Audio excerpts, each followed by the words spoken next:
Leaders చాలా మంది వస్తుంటారు పోతుంటారు, కానీ ఆయన ఇలాంటి లీడర్ కాదు. పేదోడి మనసు గెలుచుకున్న మాస్ లీడర్. నాయకుడంటే ముందుండి నడిపించేవాడు, పక్క నుండి ప్రోత్సహించేవాడు.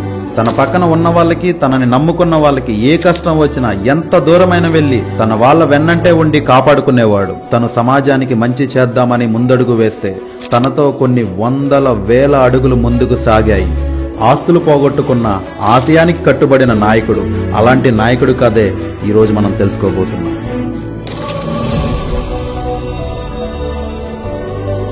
ఖమ్మం జిల్లా సత్తుపల్లిలో స్వతంత్ర సమరయోధుడు డాక్టర్ మట్టా కృష్ణమూర్తి ఆరోగ్యమ్మ దంపతుల ముద్దుల కుమారుడు. ఆయన పేరే డాక్టర్ మట్టా దయానంద్ విజయ్ కుమార్. తల్లిదండ్రులిద్దరూ డాక్టర్లుగా ప్రజలకు సేవలందించేవారు. మొదటి నుండి రాజకీయ నేపథ్యం కలిగిన కుటుంబం. చరిత్రలో ఎంతో మంది గొప్ప వ్యక్తుల్ని ఆదర్శంగా తీసుకొని తాను జీవించి ఉన్నన్ని రోజులు వెనకబడిన ప్రజలకు ఒక భరోసాని కల్పించేందుకు, సమాజంలోని అసమానతలను రూపుమాపేందుకు కృషి చేసినటువంటి డాక్టర్ బిఆర్ అంబేద్కర్, సుభాష్ చంద్రబోస్, జ్యోతిరావు పూలే లాంటి మహనీయులు చూపించిన బాటలోనే పయనించాలి అని అనుకున్న వ్యక్తి. సమాజం పట్ల, వ్యక్తుల పట్ల గౌరవ మర్యాదలు కలిగిన వ్యక్తిత్వం ఆయన సొంతం. ఆయన ఎప్పుడూ అనుకునేది ఒక్కటే, మనది ప్రజాస్వామ్య దేశం. నిరంకుశ పాలన, అన్యాయపు అవినీతి, అరాచకం లేని నవ సమాజాన్ని చూడాలన్నదే ఆయన కోరిక. కానీ గడిచిన కాలం అలా లేదు. మతగజ్జి రాజకీయాలు, కులగజ్జి రాజకీయాలు చేశారు. ఇవే రాజకీయాలంటే అనే భావన ఆయనలో ఎప్పుడూ ఉండేది. ఈ పరిస్థితులు మారాలి, ఎలా అయినా మార్చాలి. నిజంగా నీతివంతమైన నాయకుడంటే ఎలా ఉండాలో ప్రజలకు తెలియజేయాలి. కుల, మత, వర్ణ, వర్గ, లింగ విభేదాలు లేకుండా ప్రజాస్వామ్యబద్ధంగా పరిపాలన చేసేవాడే నిజమైన నాయకుడు అని నమ్మాడు మన దయానందుడు. సత్తుపల్లి నియోజకవర్గం నుండి నాయకత్వం వహించాలని నిర్ణయించుకున్నాడు. సత్తుపల్లి నియోజకవర్గ రాజకీయ ప్రస్థానం అంటే చాలా గొప్ప వైభవం కలిగింది. గొప్ప గొప్ప నాయకులను అందించిన ఘనత సత్తుపల్లిది. ఇక్కడ నాయకుడిగా ఎదగాలంటే నిస్వార్థం, నిజాయితీ, నిబద్ధత కలిగి ఉండాలి. అవన్నీ కలిగిన వ్యక్తి మన దయానందుడు. చరిత్రలో సత్తుపల్లి నియోజకవర్గం నాయకుడిగా ఎదగాలని సంకల్పించుకున్నాడు. అప్పటికే సత్తుపల్లి ప్రాంత ప్రజల మన్నల్ని పొందాడు. ఎంతలా అంటే గుణంలో రాముడికి తమ్ముడిలా, దానంలో కర్ణుడికి అన్నలా, కాదనలేని వ్యక్తిత్వం, లేదనలేని మనస్తత్వం, కాస్త సాయం చేసే మనుషులు లేని ఈ రోజుల్లో కొండంత అండగా ఉన్న ఒక నాయకుడు దొరికాడని ప్రజలు ప్రగాఢంగా నమ్మారు. ఆ నమ్మకంలోనే గొప్ప నాయకుడయ్యాడు మన దయానందుడు. తాను అనుకున్నట్లుగానే 2014లో రాజకీయ అరంగేట్రం చేశాడు. ఫలితాలు గొప్పగా ఊహించిన స్థాయిలో రాలేదు. అయినా సరే నిరాశ చెందకుండా పట్టువదలని విక్రమార్కుల్లా ముందుకు సాగాడు. 2018 ఎన్నికల సమయం రానే వచ్చింది. ప్రజల మనసుల్లో నిండుగా మెండుగా ఉన్నాడు. కానీ అప్పుడు నమ్ముకున్న పార్టీ దయానంద్ గారిని మోసం చేసింది. ప్రజలందరూ ఇండిపెండెంట్ గా ఆయన పోటీ చేస్తే గెలిపించుకుందాం అని అనుకున్నారు. అది గమనించిన అప్పటి నాయకత్వం దయానంద్ గారి మీద నింద వేసింది. ఆయన మనసుకు గాయం చేసింది. నింద వేసిందే కాకుండా దయానంద్ గారి ఓట్ బ్యాంక్ ఎక్కడ దూరం అవుతుందని దొంగ ఓదార్పు చేసింది. తర్వాత జరిగిన పరిస్థితులు మీ అందరికీ తెలిసిందే. దయానంద్ గారి జీవితం ఒక తెరిచిన పుస్తకం. అప్పుడున్న ఆ పార్టీని నమ్మలేని పరిస్థితులు ఏర్పడ్డాయి. దీనితో విసుగు చెందిన దయానంద్ గారిని కింది స్థాయి కార్యకర్తలు, నాయకులు, ఆయన స్నేహితులు, ప్రజలు సైతం తన సొంత గూటికే అంటే కాంగ్రెస్ పార్టీలో చేరాలని కోరారు. దీంతో దయానంద్ తన అనుచరులతో హైదరాబాద్ నడిబొడ్డున గాంధీ భవన్ లో పిసిసి అధ్యక్షులు శ్రీ రేవంత్ రెడ్డి గారి సమక్షంలో కాంగ్రెస్ కండువా కప్పుకున్నారు. సత్తుపల్లి నియోజకవర్గంలో కాంగ్రెస్ జెండా రెప్పరెప్పలాడుతుంది.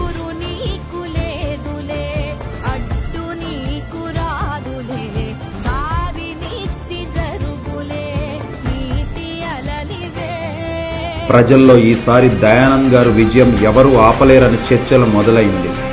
కానీ అప్పటికే అధికార పార్టీ దయానంద్ గారిని ఎదుర్కొనే దమ్ము, ధైర్యం లేక ఆయన కుల సర్టిఫికెట్ రద్దు చేయించింది. కానీ ఎవరు ఊహించని మరో రాజకీయ ప్రస్థానం మొదలైంది. పోరాటాల కిల్లా ఖమ్మం జిల్లాలో మొదలైన మరో రాజకీయ ప్రస్థానం ఇది. వైద్య వృత్తికి మాత్రమే పరిమితమైన ఆమె జీవితం అనుకోని పరిస్థితుల్లో ఊహించని ఎన్నో మలుపులతో రాజకీయ అరంగేట్రం. సరిగ్గా అంటే ఎన్నికలకి 3 నెలల ముందు తన భర్త డాక్టర్ మట్టా దయానంద్ విజయ్ కుమార్ ప్రజల గుండెల్లో సంపాదించుకున్న ప్రగాఢమైన నమ్మకాన్ని, అభిమానాన్ని ఓర్వలేక చేసిన రాజకీయ కుట్ర మట్టా కుటుంబాన్ని, అభిమానులను ఒక్కసారిగా భయభ్రాంతులను చేసిన సందర్భం జిల్లాలోని అన్ని రాజకీయ పార్టీలు ఒక పెద్ద చర్చనీయాంశంగా మారింది. ఆ సందర్భంలో సమర్థవంతమైన రాజకీయ నాయకుడిగా దయానంద్ 12 సంవత్సరాలుగా నిత్యం ప్రజల సమస్యల్లో ఓదార్పునిచ్చే ఒక గొప్ప నాయకుడిగా ప్రజల గుండెల్లో సుస్థిర స్థానాన్ని సంపాదించుకున్నాడు. అయినా సరే రాజకీయ కోణం రాబోయే రోజుల్లో ఏం జరుగుతుందో ముందుగానే ఊహించిన మట్టా దయానంద్ తన అభిమానుల్లో నూతన ఉత్సాహం నింపడం కోసం ఎవ్వరూ ఊహించని ఆలోచన చేశాడు.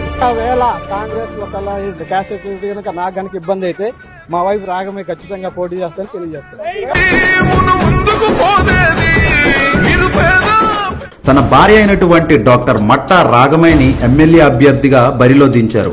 అయితే ఎవరు ఊహించని ఈ నిర్ణయం తన అభిమానుల్లో నూతన ఉత్సాహాన్ని నింపడంతో పాటు ప్రత్యర్థుల గుండెల్లో రైళ్లు పరిగెట్టించింది. ఓటైనా అనుకోవద్దు, ఒక్క ఓటుతో ఓడిపోయిన సందర్భాలు ఉన్నాయి, ఒక్క ఓటుతో పడిపోయిన ప్రభుత్వాలు ఉన్నాయి. కాబట్టి ప్రతి ఒక్కళ్ళు కూడా 30 తారీఖు ఇంటిలో ఉన్న ప్రతి ఒక్కళ్ళు కూడా ఓటింగ్ లో పాల్గొని రాగమయ్య గారికి ఓట్లేసి మీరందరూ గెలిపించవలసిందిగా మిమ్మల్ని మళ్ళొక్కసారి చెప్తున్నారు.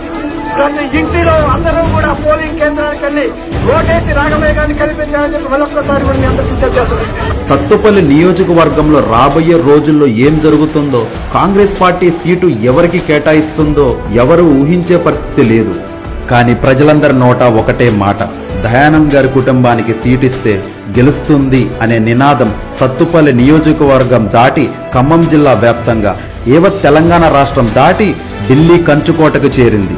దీనితో కాంగ్రెస్ పార్టీ హేమీలను కాదని 100కి 100% డాక్టర్ మట్టా రాగమయ్య గారైతేనే సత్తుపల్లి నియోజకవర్గ ఎమ్మెల్యే సీటు గెలుస్తుంది అని నమ్మిన అధిష్టానం నవంబర్ 6వ తేదీన 2023 సాయంత్రం సీటును ప్రకటించడం జరిగింది. చూస్తున్నాం కాంగ్రెస్ ఫైనల్ లిస్ట్ ఖరారైపోయిన పరిస్థితి. అలాగే సత్తుపల్లి నుంచి రాగమయ్య దయానంద్, అలాగే అశ్వరావుపేట నుంచి. దీనితో సత్తుపల్లి నియోజకవర్గం ప్రజానికం నిజంగా డాక్టర్ రాగమయ్య గారు గెలిచినట్లుగా సంబరాలు అంబరాలు అంటేలా జరుపుకున్నారు. అసలు ఏ రాజకీయ అనుభవం లేని ఒక మహిళ, కనీసం ఏ రోజు రాజకీయ ప్రసంగం చేసిన సందర్భం లేని మహిళ మొదట్లో తడబడుతుంటే ప్రత్యర్థులు చాలా ఈజీ ఈమెపై గెలవడం అనుకున్నారు. ఊహకందని లెక్కలు వేసుకున్నారు.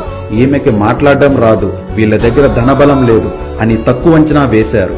రోజు రోజుకు ఎవరూ ఊహించని స్థాయిలో ప్రచారంలో దూసుకెళ్లిన రాగమయ్య గడప గడపకి కాంగ్రెస్ పథకాలు అనే కార్యక్రమం ద్వారా ప్రజల కష్టాలు తెలుసుకుంటూ, ప్రజా సమస్యలు వింటూ ప్రజలతో మమేకమై నడిచారు. ప్రజల హృదయాలను తాకారు. ఉచిత గ్యాస్ సిలిండర్, ఉచిత బస్, రైతు రుణమాఫీ, ఇంద్రమ్మ ఇల్లు, ఇలా ఎన్నో కాంగ్రెస్ పార్టీ ఇచ్చిన మేనిఫెస్టో ప్రజల్లోకి తీసుకెళ్లడంలో విజయం సాధించిందంటే అతిశయోక్తి లేదు. ఆమె రోజు రోజుకు రాని విషయం తెలుసుకుంటూ, నేర్చుకుంటూ ముందుకు సాగింది. ప్రత్యర్థులు ప్రజల్లోకి వాళ్ళ చుట్టూ బలమైన నాయకులు లేరు, నాయకత్వం లేదు, చుట్టూ పనిపాట లేని యువకులు, డబ్బు లేదని ప్రచారం చేయసాగారు. కానీ ప్రజలు ఇవన్నీ నమ్మలేదు. మట్టా కుటుంబాన్ని ప్రగాఢంగా నమ్మారు. కాంగ్రెస్ పార్టీ సీట్ అనౌన్స్మెంట్ చేయడమే లేటు అని ఎదురు చూశారు. అనుకున్నట్లుగానే సీట్ ని అనౌన్స్ చేశారు. మట్టా కుటుంబాన్ని నమ్ముకున్న కార్యకర్తల కష్టం, ప్రజల ప్రార్థనలు ఫలించాయి. చిన్న పెద్ద అని తేడా లేకుండా ప్రతి ఒక్కరూ నడుం కట్టి ముందుకు సాగారు. ఇవన్నీ గమనించిన అప్పటి అధికార పార్టీ డబ్బుతో ప్రజల్ని లొంగదీసుకోవాలని ప్రయత్నించింది. ఒక డబ్బున్న పేరు మోసిన కార్పొరేట్ నాయకుడితో 100 కోట్లు గుమ్మరించి వందలాది కార్లతో నియోజకవర్గం మొత్తం విస్తరించారు. మీకు గుడి కట్టిస్తాం, బడి కట్టిస్తాం, మీ ఇంట్లో ఎంతమంది ఉంటే అంతమందికి ఉద్యోగాలు ఇప్పిస్తాం అని డబ్బు కట్టలతో మాయ మాటల గారడీ చేశారు. ఇవన్నీ చూసిన మట్టా అభిమానులు, కాంగ్రెస్ నాయకులు భయాందోళనలకు గురయ్యారు. ఇవన్నీ గమనించిన దయానందుడు నీతివంతమైన నాయకత్వం చేశాడు. మీకు కనుక చిత్తశుద్ధి ఉంటే ఈ రోజు కొత్తపల్లి నియోజకవర్గంలో ఉన్న 25,000 పేద కుటుంబాలకి మీరు చెక్కు రాసి 10 లక్షల వరకు ఇచ్చినట్టయితే ఇప్పుడే ఈ పార్టీ నుంచి మీరు విరమించుకుంటారు. మాకు ప్రజల సంక్షేమం తప్ప మా సంక్షేమం కాదు. 25,000 కుటుంబాల కనుక మా వాళ్ళ రద్దీ పండితే వాళ్ళ కాళ్ళకు దండం పెట్టి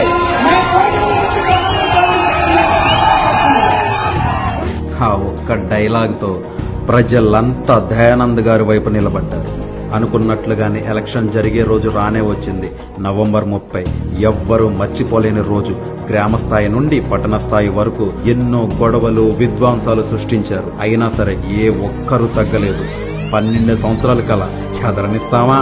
కొట్లాటలను సైతం లెక్క చేయకుండా బలంగా కలబడి నిలబడి విరోచిత పోరాటం చేశాం. బ్యాలెట్ బాక్సులు స్ట్రాంగ్ రూమ్ లోకి చేరే వరకు కాపలా కాశాం. ఇంతమంది అభిమానులను, కార్యకర్తలను సంపాదించుకున్న దయానంద్ గారు అదృష్టవంతుడు అని చెప్పడంలో అతిశయోక్తి లేదు. నిజమే కదా, ఇట్లాంటి నాయకుడిని సంపాదించుకున్న మనం కూడా ధన్యునం. డిసెంబర్ 3 కౌంటింగ్ రోజు రానే వచ్చింది. కార్యకర్తల ఆశలు చిగురించాయి. మొత్తానికి నియోజకవర్గ ప్రజల ప్రార్థనలు ఫలించాయి.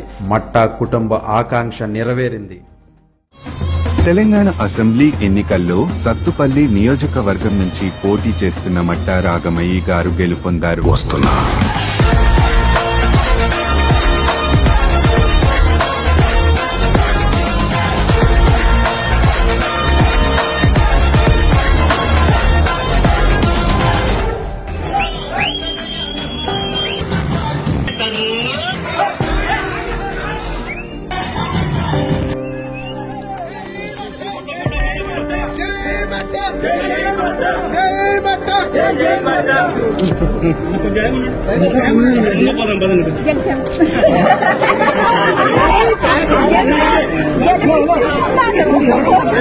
గెలిపించుకున్నారు.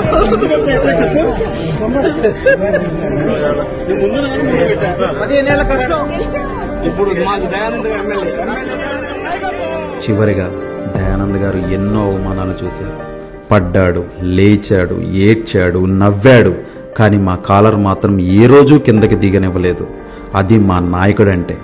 ఎంత ఎత్తు ఎదిగినా ఎగరడు, ఎంత కింద పడినా ఒరగడు. మమ్మల్ని పడగొట్టాలని ఎంతమంది చూసినా నిలబెట్టే నాయకుడిని కన్నా మీ తల్లిదండ్రుల పాదాలకు నమస్కరించుకుంటూ ఇవే మీకు మా తరఫున పుట్టినరోజు శుభాకాంక్షలు. మీరు బాగుండాలి సార్. మీ కుటుంబం 1000 ఏళ్ళు చల్లగా ఉండాలని ఆ భగవంతుణ్ణి ప్రార్థిస్తున్నాను.